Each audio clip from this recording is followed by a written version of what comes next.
pretty good crowd at 11:30. Did people make it to the memorial service this morning? The archives?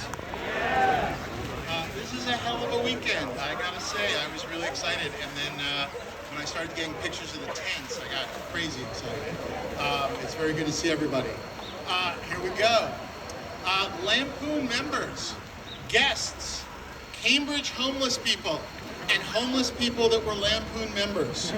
Welcome to the Harvard Lampoon's 150th celebration, Compass Rose dedication, scheduled before alumni are beamed with a 55-mile-per-hour fastball and tear their elderly hamstrings running to first base.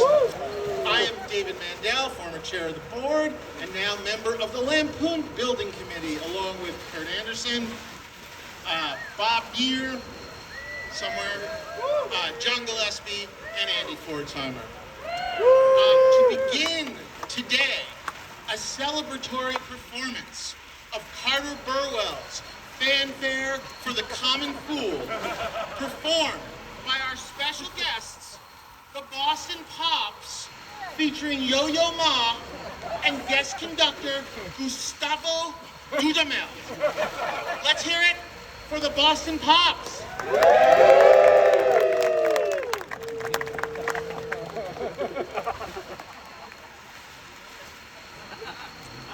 No pops. I'm told the Boston Pops actually don't do this kind of thing.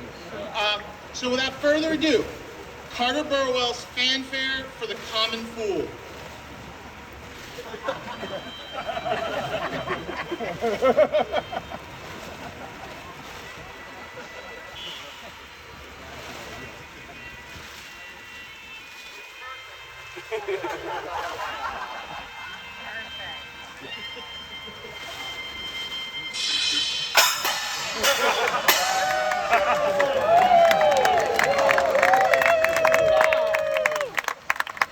Magnificent. Let's hear it for the Boston Pops. Thank you, Maestro Dudamel. Before we get to the dedication, I should point out that today is much more than just the Compass Rose. It is the completion of Edmund March Wheelwright's dream for the Lampoon Castle. In 1907, Wheelwright began his earliest sketches for the castle. He finished them, dropped them off in the sanctum, and we have those sketches today, thankfully. And on the back, there is writing. This castle sucks, Arthur Murray Sherwood. This castle is so terrible, I would not wipe my ass with it, William Randolph Hearst.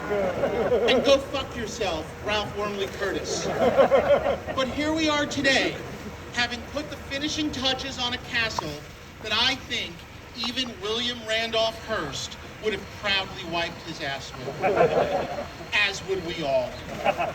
The castle, as we all know, opened in 1909, but it was technically unfinished. There were three things Wheelwright still wanted for the Lampoon, nay, dreamed of. Number one, a jester weather vane sitting atop the castle on the opposite end from the ibis. Number two, a front plaza of sorts here in front of the steps. And number three, getting rid of the business board. Today, two of those dreams have come true. And with any luck, we can make number three happen soon enough. Let us start with the jester weather vane.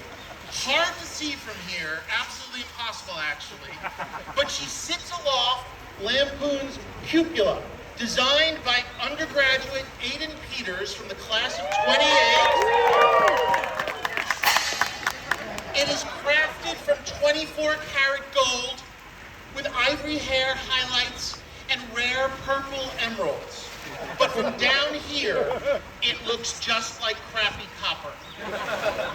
A sexy, beautiful female jester riding her Pegasus backwards, based on an alluring photo of Mars' child from the 70s.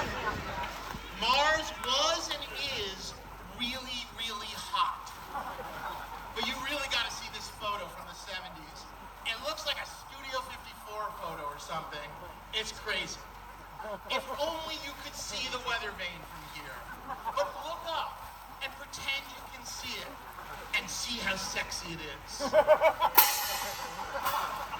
Now, before we get to the Compass Rose, as part of the Lampoon tradition of these things going on too long and not being that funny, we have another spectacular pyrotechnics show for you. No, not Mel Horan, but just as good.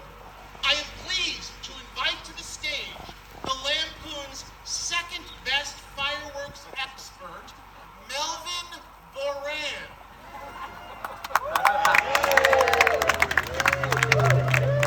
Hello, Melvin. Call me Mel Boran. Mel, did you enjoy last night's fireworks spectacular? It's fine. If that's the kind of thing you like. Were you asked to assist Mel Horan, the Lampoon's best fireworks expert? No, he's jealous. Whenever the Lampoon wants fireworks, they ask the best guy, Mel Horan. Never Mel Boran. It was so great. No one died. No one was accidentally killed. The bridge wasn't set on fire. Mel, what do you have for us today? I have a reenactment of the building of the castle by the Norse gods. A piece I like to call Fire in the Sky. Fire in the sky. Here we go. Fire in the sky, making of the Norse gods building the castle. Wotan himself. Any second now. No, I'm not allowed to have matches.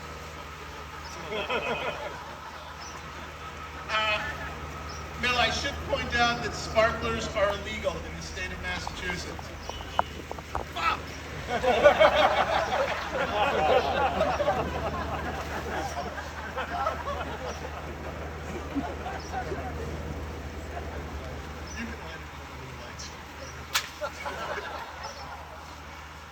Thank you, Mel Horan, the Lampoon's second best fireworks expert. And now on to the Compass Rose unveiling. We will march down to cut the ribbon and reveal the Compass Rose.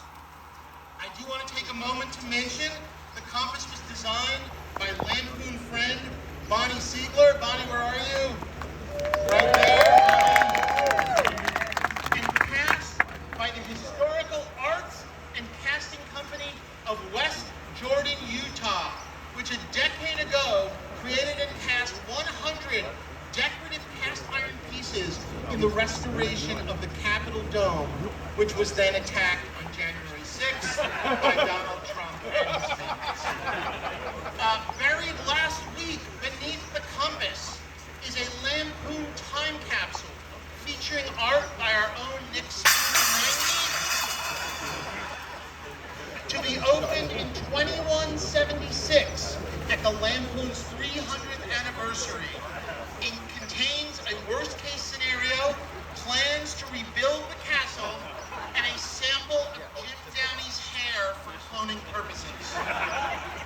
We are joined as well by National Geographic Chair of the Harvard Cartography Department, Professor Phineas Werthmuller. Let us go now. Chester, please join us.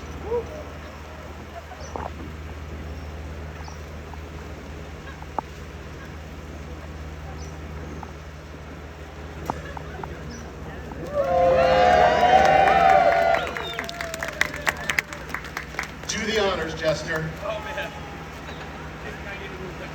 Please. I hereby declare this Compass Rose in the ground. It's open.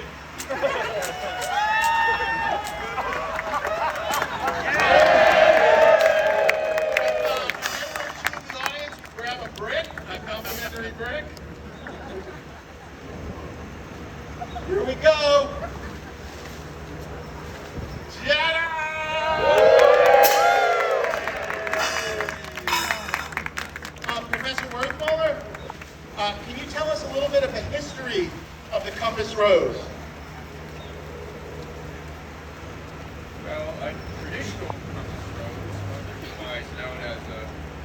compass of winds shows the cardinal directives north, south, east, west of a particular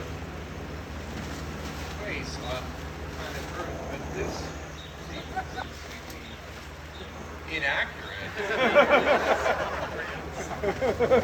Well, for starters, that's not north. And south is usually the other way. Louder and funnier. The only thing this seems to show is the direction of the castle. But I don't really need to come with roads to figure out. Well, use your sextant.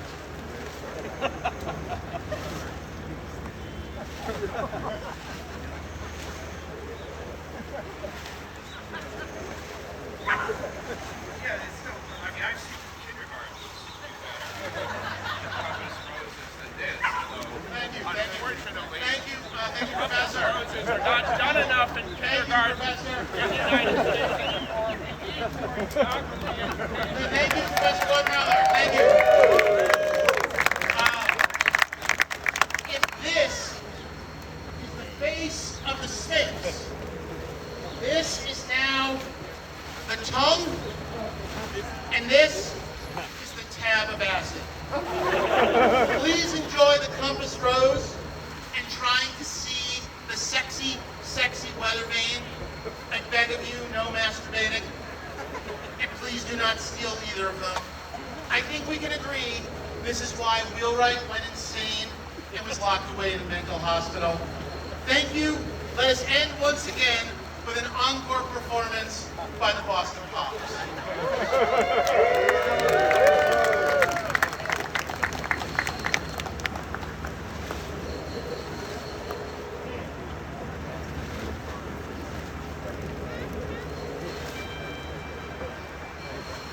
I was just reminded as we hear the fun, wonderful fanfare, on the upside down of the compass rose, every Lampoon member attending the 150th has their name engraved on it as long as you bought your tickets before 3 weeks ago.